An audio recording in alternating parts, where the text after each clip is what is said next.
Hello everyone. So today we are going to discuss about the topic capital budgeting. So let's start. So first of all, capital budgeting होता क्या है? The most important function of financial management is not only to procure funds for the business but also to make efficient and wise allocation of fund. अब हमने क्या अपनी financial management में क्या देखा था कि एक फाइनेंशियल मैनेजमेंट में सिर्फ ये डिसीजन नहीं लिया जाता है कि हमें फंड्स कैसे अरेंज करनी है. एक ऑर्गेनाइजेशन को चलाने के लिए, एक बिजनेस को चलाने के लिए आपको फंड्स की रिक्वायरमेंट होती है, आपको पैसे की रिक्वायरमेंट होती है. बट फाइनेंशियल मैनेजमेंट सिर्फ ये नहीं है कि आप पैसा कहां से लेके आओगे, एज वेल एज जो पैसा आपने कमाया है आप उसे कहां इन्वेस्ट करोगे. ये भी हमारा एक इंपॉर्टेंट फंक्शन है फाइनेंशियल मैनेजमेंट का. यानी कि सिर्फ पैसे को लेके आना ही नहीं, उसे कहां इन्वेस्ट करना है, उसे कैसे एक्वायर करना है, ये सारी चीजें हमारे फाइनेंशियल मैनेजमेंट के फंक्शंस में आती हैं. और इसी डिसीजन को हम क्या बोलते हैं? Investment decision. यानी कि ऐसा डिसीजन लेना कि हमारा जो सबसे प्रॉफिटेबल प्रोजेक्ट है, सबसे प्रॉफिटेबल जो ऑप्शन है, हम उसके अंदर इन्वेस्ट करें. सो इन्वेस्टमेंट डिसीजन का मतलब ही क्या होता है? एक ऑर्गेनाइजेशन ये डिसाइड करती है कि जितनी अपॉर्चुनिटी, जितनी चॉइसेस उसके पास अवेलेबल हैं, उनमें से ऐसे प्रोजेक्ट को, ऐसी चॉइस को सेलेक्ट करना जो उनके लिए सबसे ज्यादा प्रॉफिटेबल हो.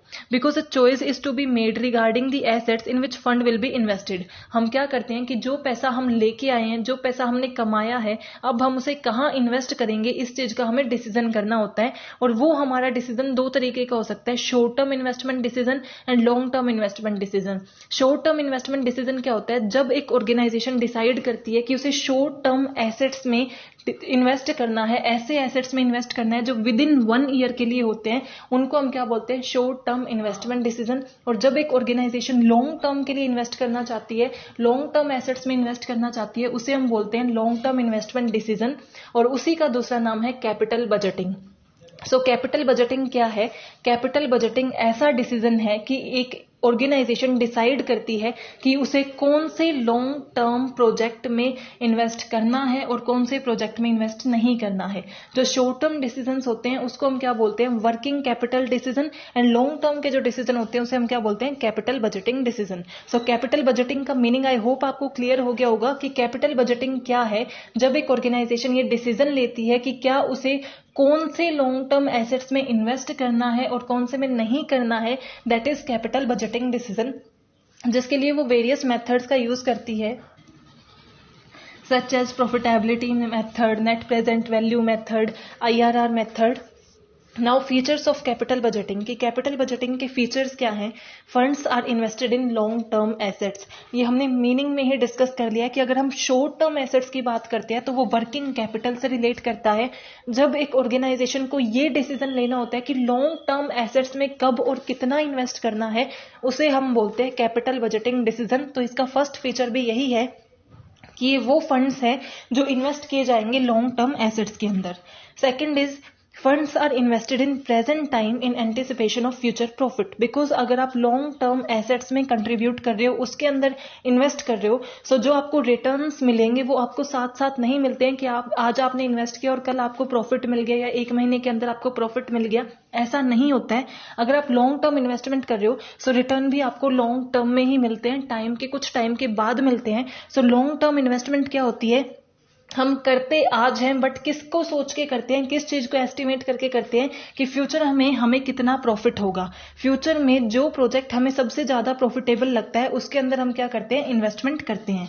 The future profit will occur to be firm in series of year. यानी कि जो फ्यूचर का प्रॉफिट है, फॉर एग्जाम्पल हम लॉन्ग टर्म के लिए 10 साल के लिए इन्वेस्ट कर रहे हैं, सो हमें फ्यूचर में प्रॉफिट होगा इसीलिए हम उसमें इन्वेस्ट कर रहे हैं. वो जो फ्यूचर का प्रॉफिट है वो एक एक करके साल में आएगा. यानी कि पहला प्रॉफिट हमें 4 साल बाद मिला, फिर 5 साल बाद, 6 साल बाद, यानी कि सीरीज ऑफ ईयर में हमें वो प्रॉफिट रिसीव होता है. Then capital budgeting decision involve a high degree of risk because future benefits are not certain. कि हम कैपिटल बजटिंग डिसीजन करते हैं ये सोच के कि फ्यूचर में ये प्रोजेक्ट हमारे लिए बहुत प्रॉफिटेबल होगा और हमारी ये इन्वेस्टमेंट क्या हो जाएगी? सक्सेसफुल हो जाएगी. बट फ्यूचर देखा किसने? फ्यूचर बिल्कुल भी सर्टेन नहीं होता. आज हम जो सोचते हैं क्या पता चीजें इतनी चेंज हो जाए कि वो हमारे लिए बिल्कुल भी यूजफुल ना हो. सो इसीलिए कैपिटल बजटिंग डिसीजन बहुत ज्यादा रिस्की होते हैं. बिकॉज अगर हम लॉन्ग टर्म इन्वेस्टमेंट कर रहे हैं इसका मतलब हम ज्यादा पैसे लगा रहे हैं, और ज्यादा पैसे लगा रहे हैं वो भी एक अनसर्टेन चीज पे जिसका हमारे पास कोई प्रूफ नहीं है, कोई सर्टेनिटी नहीं है कि ये होगी भी या नहीं. सो ये हाई रिस्की होता है. Importance of capital budgeting. Capital budgeting का जो डिसीजन है वो बहुत ज़्यादा क्रूशियल प्रोसेस को फॉलो करके, हर चीज़ को एनालाइज करके फिर लिया जाता है। डिफरेंट मेथड्स को अडॉप्ट किया जाता है एनालिसिस करने के लिए। अब इतनी एनालिसिस कैपिटल बजटिंग के डिसीजन पे क्यों की जाती है, वो इतना इंपॉर्टेंट क्यों है? Because such decisions affect the profitability of the firm, कि ये डिसीजन इंपॉर्टेंट होते हैं, मोस्ट रेलिवेंट होते हैं एक फर्म की प्रॉफिटेबिलिटी के लिए। सो ये डिसीजंस हमारे लिए मोस्ट रेलिवेंट होते हैं हमारी ऑर्गेनाइजेशन की प्रॉफिटेबिलिटी के लिए, बिकॉज ऑर्गेनाइजेशन का लार्ज अमाउंट ऑफ फंड इसके अंदर इन्वेस्टेड होता है। सेकंड क्या है, लॉन्ग टाइम पीरियड के लिए है, यानी कि सिर्फ ऐसा नहीं है कि आपने आज इन्वेस्ट किया, शॉर्ट टाइम पीरियड के लिए थे, एक साल में आपको थोड़ा लॉस हुआ और आपने बियर कर दिया। ये डिसीजन क्या होते हैं, लॉन्ग टाइम पीरियड के लिए होते हैं, यानी कि जो रिजल्ट होंगे वो भी हमें लॉन्ग टाइम के लिए अफेक्ट करेंगे। सो इसीलिए ये हमारे one of the crucial decision होते हैं। इरिवर्सिबल डिसीजन, एक बार आपने इन्वेस्ट कर दिया तो आप उस चीज को वापस नहीं ले सकते। आप ये नहीं कर सकते कि मैंने आज इन्वेस्ट किया, अब मैं और आगे इसके लॉसेस को बियर करने के लिए रेडी नहीं हूं। जितने साल की वो इन्वेस्टमेंट होती है, एक बार आपने डिसीजन ले लिया तो आप बैकआउट नहीं कर सकते हो। इसीलिए इसमें जो डिसीजन है वो कंप्लीट एनालिसिस के साथ लिए जाते हैं ताकि आपको फ्यूचर में लॉस बियर ना करने पड़े। Involvement of large amount of fund, ये तो मैंने बोला ही था कि अगर आप लॉन्ग टर्म के लिए इन्वेस्ट कर रहे हो सो ऑब्वियस सी बात है कि आपके लार्ज अमाउंट ऑफ फंड, यानी कि ऑर्गेनाइजेशन के पास जितने फंड है, जितना पैसा है, उसका मेजर प्रोपोर्शन किसके अंदर जा रहा है, कैपिटल बजटिंग के अंदर जा रहा है। सो अगर आपका ज्यादा से ज्यादा पैसा कहीं पे लगा हुआ है तो सिंपल सी बात है कि वो आपके लिए बहुत रिस्की है। ऐसे डिसीजंस बहुत डिफिकल्ट होते हैं लेने के लिए, और इसीलिए ही वो इतने इंपॉर्टेंट होते हैं, क्योंकि वो जितने ज्यादा रिस्की होते हैं ना उसमें उतने ज्यादा प्रॉफिट के चांस होते हैं। इसीलिए हम क्या करते हैं, उसमें इन्वेस्ट करते हैं। जितना हाई रिस्क होता है उतनी ही चांसेस ऑफ हाई प्रॉफिटेबिलिटी होती है, बट वो रिस्क सिर्फ प्रॉफिटेबिलिटी ही नहीं, हाई लॉस की तरफ भी लेके जा सकता है। इसीलिए ये डिसीजंस हमारे लिए इतने इंपॉर्टेंट होते हैं। देन रिस्की, ये डिसीजंस क्या है, रिस्की तो है ही, इसको हम लेते हैं ये सोच के कि फ्यूचर में हमें प्रॉफिट होगा, बट अनसर्टेनिटी के साथ हम डील नहीं कर पाते हैं। हम सर्टेनिटी के साथ फाइनल ये नहीं कह सकते कि फ्यूचर में हमें प्रॉफिट ही होगा, हमें लॉस भी हो सकता है। इसीलिए वो क्या है, रिस्की डिसीजंस है। प्रॉब्लम्स इन कैपिटल बजटिंग, कि कैपिटल बजटिंग में मेन प्रॉब्लम्स क्या हैं, कि हम जब कैपिटल बजटिंग का सोचते हैं तो कुछ फर्म्स कैपिटल बजटिंग में हेजिटेट क्यों करती है, या कौन सी प्रॉब्लम्स अटैच हैं कैपिटल बजटिंग के साथ। So first is risk and future uncertainty. यही कैपिटल बजटिंग की सबसे बड़ी प्रॉब्लम है कि हमें उसे में लॉन्ग टर्म के लिए इन्वेस्ट करना होता है, large amount of fund invest करना होता है, बट हमारे जो डिसीजंस हैं वो रिस्की होते हैं। हम सर्टेनली ये नहीं कह सकते कि अगर मैंने 10 लाख 20 लाख रुपए लगा दिए तो मुझे फ्यूचर में वो रिटर्न में मिलेंगे ही, उस पे प्रॉफिट होगा ही। तो ये रिस्की है, बहुत ज्यादा अनसर्टेन है, बिकॉज हम फ्यूचर के बारे में कुछ प्रिडिक्ट करके चलते हैं कि ये जो प्रोजेक्ट है फ्यूचर में हमारे लिए प्रॉफिटेबल होगा, जिसकी हम कोई सर्टेनिटी या गारंटी नहीं ले सकते। इसीलिए क्या है, ये इसकी सबसे बड़ी प्रॉब्लम है या सबसे बड़ा इशू है कि ये रिस्की एंड अनसर्टेन होते हैं। टाइम एलिमेंट, यानी कि एक लॉन्ग टर्म के लिए होते हैं, बहुत लॉन्ग टर्म के लिए हैं। जो भी उसका इम्पैक्ट होगा वो हमें लॉन्ग टर्म के लिए ही बियर भी करना पड़ेगा। अगर आपने शॉर्ट टर्म इन्वेस्टमेंट की और आपको लॉस हुआ तो आप शॉर्ट टर्म में ही लॉस को बियर करके उसे खत्म कर देते हो, बट अगर आप लॉन्ग टर्म इन्वेस्टमेंट कर रहे हो और आपको लॉस हो रहा है तो वो आपको बियर भी लॉन्ग टर्म करने के लिए ही करेगा, और जिसकी वजह से आपकी जो ऑर्गेनाइजेशन है उसकी प्रॉफिटेबिलिटी, उसका सर्वाइवल, उसकी ग्रोथ, हर चीज अफेक्ट करती है। इसीलिए ये हमारे क्या है, टाइम एलिमेंट भी इसकी क्या है, एक प्रॉब्लम है।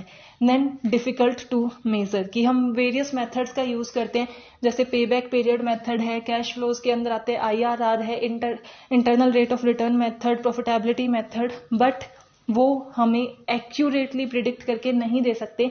वो हमारा हेल्प करते हैं ये एनालाइज करने में कि हमें कौन से प्रोजेक्ट में यूज करना चाहिए या उसके अंदर इन्वेस्ट करना चाहिए, बट उसमें जो मेजर्स हैं उसमें हमें डिफिकल्टी आती है उसे मेजर करने के लिए। कई बार दोनों मेथड से जो रिजल्ट होगा वो डिफरेंट होगा। सो एक ऑर्गेनाइजेशन समझ नहीं पाती है कि एक्चुअल में हमें किस प्रोजेक्ट में इन्वेस्ट करना चाहिए। सो क्या है, डिफिकल्ट टू मेजर है, बहुत ज्यादा कंप्यूटेशन करनी पड़ती है, उसके बाद भी complete accurate and reliable result हमें नहीं मिलता है। Now kinds of capital budgeting decision, कि कैपिटल बजटिंग डिसीजन कितने तरीके के हो सकते हैं।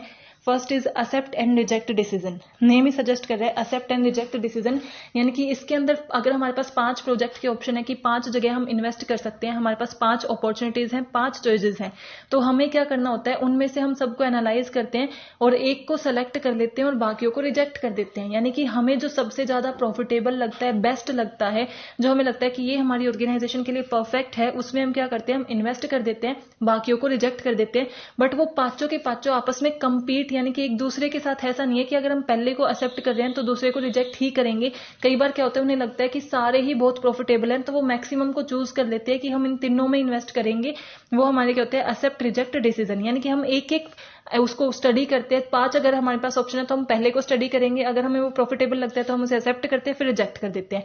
देन सेकंड को डील करेंगे, थर्ड को, फोर्थ को एंड फिफ्थ को। नेक्स्ट हमारा क्या है, म्यूचुअली कंपिटिटिव डिसीजन। ये हमारा उसके ऑपोजिट है। इसमें अगर हमारे पास 2 या 3 प्रोजेक्ट हैं तो इसमें क्या होता है कि वो आपस में कंपीट कर रहे हैं, हम दोनों में इन्वेस्ट नहीं कर सकते। एक को अगर हम एक्सेप्ट कर रहे हैं तो ऑटोमेटिकली इसका मतलब दूसरा हमने रिजेक्ट कर दिया है। 2 आपस में कंपीट हो रहे हैं, कंपेयर किए जा रहे हैं हमारे प्रोजेक्ट। अगर हमें 2 ऑप्शन मिले हुए हैं तो दोनों को हम क्या करेंगे, कंपेयर करेंगे, चारों को कंपेयर करेंगे। और एक को अगर हम सेलेक्ट कर रहे हैं तो वो ऑटोमेटिकली ये डिफाइन करता है कि दूसरा क्या हो गया, रिजेक्ट हो गया है। Next is priority order decision. Priority order decision में हम क्या करते हैं, पहले में हम क्या कर रहे थे, एक एक करके सबको स्टडी करते हैं, जो हमें ये लगता है प्रॉफिटेबल है उसमें इन्वेस्ट कर देते हैं, बाकियों को रिजेक्ट कर देते हैं। जो पहला सेकंड क्या था कि उसमें हम कंपेयर करके चलते हैं, दोनों को कंपैरेटिव उसका एनालिसिस करते हैं, वो एक दूसरे के साथ कंपीट कर रहे होते हैं, एक का सिलेक्शन दूसरे का रिजेक्शन बन जाता है।